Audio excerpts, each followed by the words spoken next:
从雷达资料上，我们还是可以看到灿数台风的特性。它的风雨结构是集中在环流附近，尤其强风是集中在中心附近。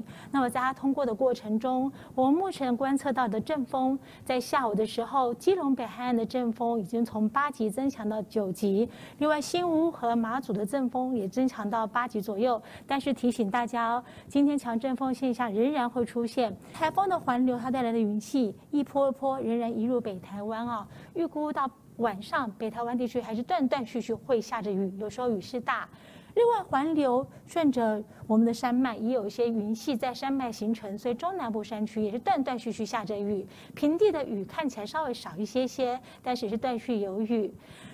就过去所下的雨，在新竹山区、南投山区、新北和台北的山区有出现50到70毫米的时雨量，也提醒大家，这样下雨的过程中，还是会有一些瞬间的强降雨。